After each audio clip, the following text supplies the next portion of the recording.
Hi there, this is John Hyman from Commercial Real Estate Online. Welcome to the program. This is a short video particularly about cold calling, because in this market for commercial real estate brokerage, that is one of the best ways to build your business consistently over time.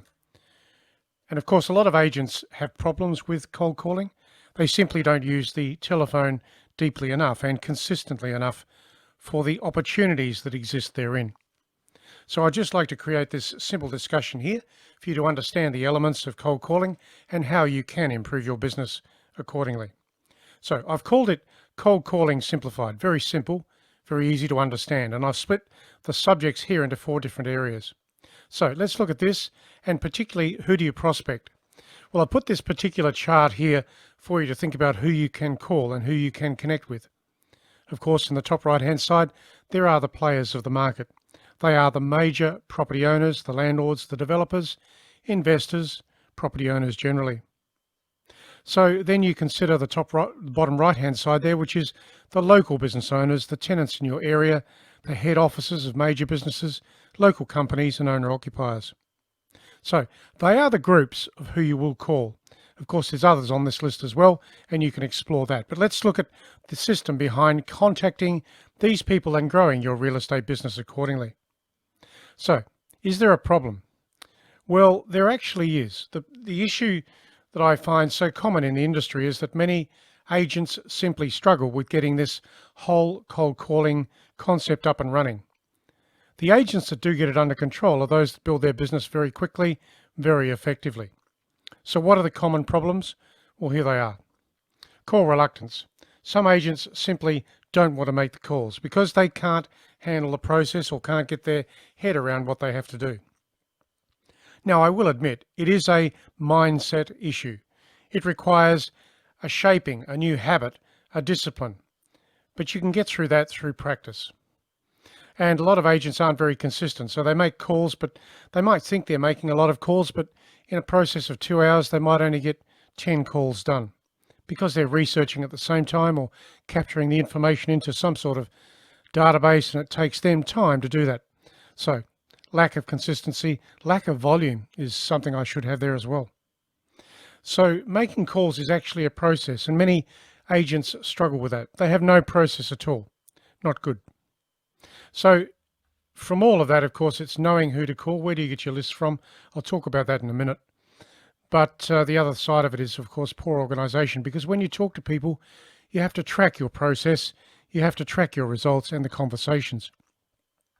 So, is there a problem? Yes, there is. But isn't that an amazing opportunity for the agents that can get their particular call processes under control? It certainly is.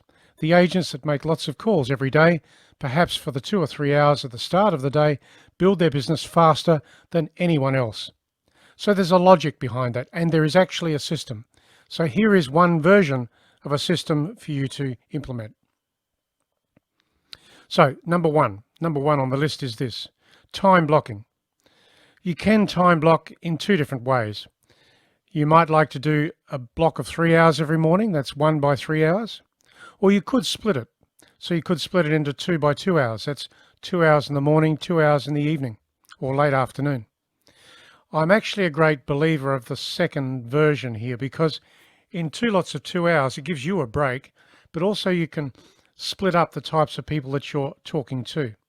And within that, you can say that the first 2 hours might be to property owners, investors, and the next 2 hours in the afternoon would be to business owners in the location, the tenants in the location. So that's time blocking, and you must do it to get anywhere. Don't make prospecting and cold calling sort of the 3rd or 4th item on your list every day. It's got to be number 1. Let's go further. Simple scripts. Now, a simple script is something like 2 or 3 sentences. That's all you actually need to open the conversation. From that point onwards, it becomes a simple conversation. And one of the easiest ways to create a conversation on the phone is to stand up and converse. And you might only have 2 or 3 sentences to use as part of getting the conversation going. Indeed, if the person doesn't want to talk to you, they'll tell you, and that's fine. It's not a fight on the telephone. It's actually a simple set of questions and requests. That's it. So there's the next side of the coin, which is targeted people and groups. Well, they will be, for example, investors, business owners, property owners, and associated professionals in the industry. And I did show that chart earlier on, so think about that. Let's look at the next category, practice and progress. So practicing. It's all about simple conversations. I said to you that you can have 2 or 3 sentences to open the conversation. That is about it. That's all you need. Nothing more than that. And of course, if the person doesn't want to talk about property because it's not of importance to them, that's fine. You simply move on. And if you're telephoning people in the business telephone book, which you can and should, you'll have many hundreds, if not thousands of people to call. And that's a good thing. So track and measure. So these are the things you track. Firstly, the number of calls that you send out every day. Now that would probably be in a period of 2 or 3 hours, maybe 50 outbound calls. You won't get through to everybody. That is just fine. In making 50 outbound calls, you'll get maybe 20 connections. That's 20 people who actually lift the phone and talk to you. Now from that, you will find that you will get some meetings, but those meetings will actually come from positive conversations. So your, let's say 20 connections that you make, they will become some form of positive conversation. The person you're talking to will either be interested in property or not so. If they're interested in property, then you may be able to create a meeting.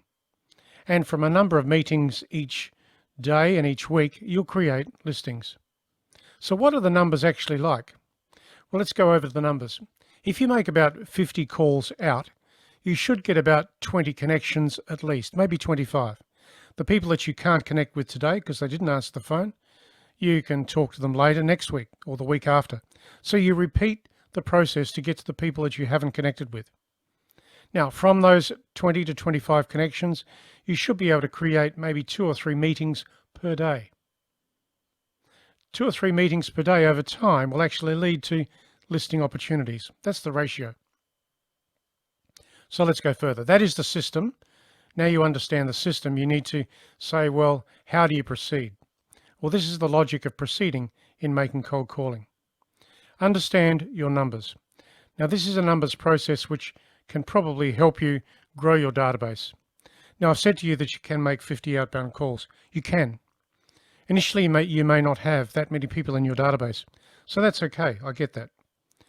But let's say that you can find 5 new people a day, 5 days a week over a 90-day period. So 5 new people a day over a 5-day working week over 90 days is actually 300 new people going into your database. So that actually compounds and builds up over time. Of course, you can phone, as I said, people in the business telephone book anyway. So don't worry about just finding 5 new people per day. You can do that as part of your research anyway. But you have got plenty of people in the business telephone book to call because those business owners, they either own what they're in or they lease what they're in. Either way, you want to talk to them because they're going to need property help at some stage. It's that easy.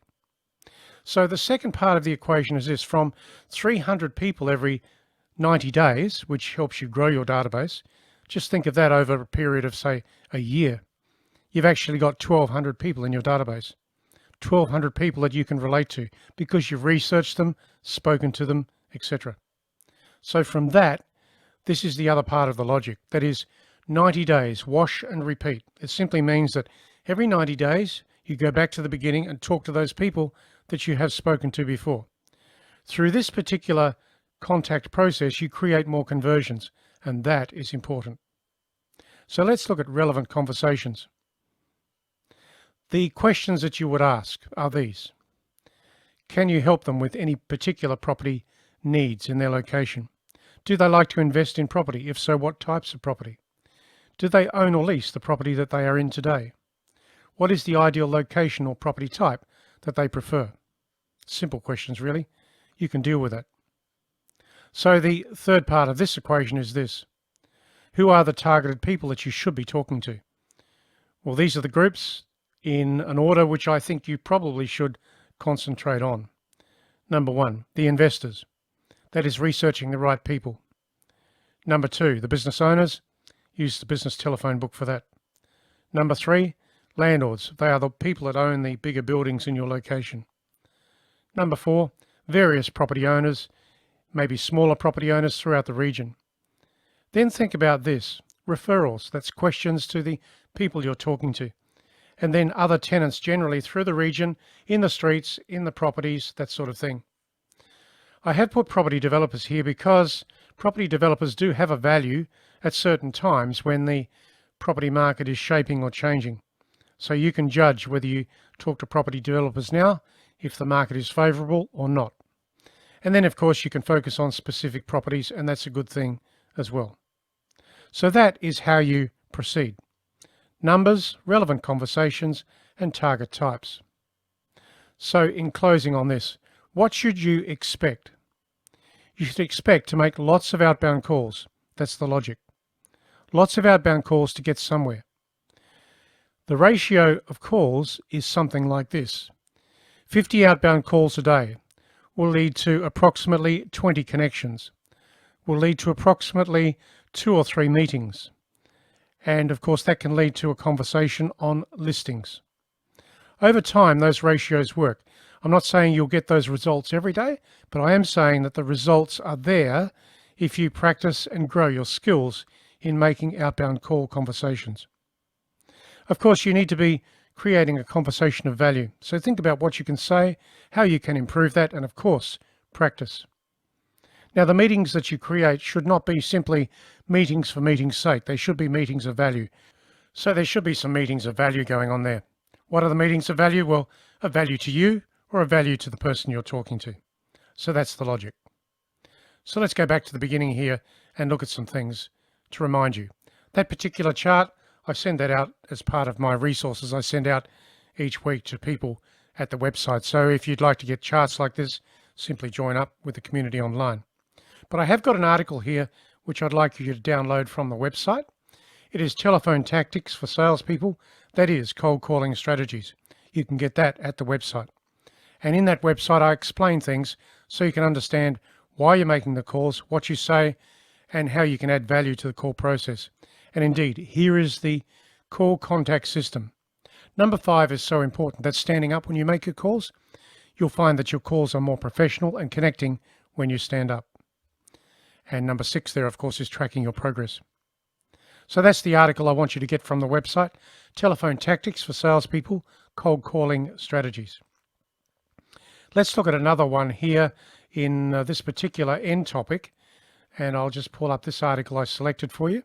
It's Easy Cold Calling Techniques in Commercial Real Estate Brokerage. This article you can print off and of course refer to, but I have got a chart here on this one. You can download that chart, which tells you about who to call and how to do it. So, in closing, of course, you can get lots of information from our website about cold calling, but don't forget to get the charts like this to help you understand who to call and of course how to engage. So this is John Hyman. Thank you for listening to the program, and of course you can get our other videos by subscribing here today. I'll catch you again very soon at our YouTube channel online.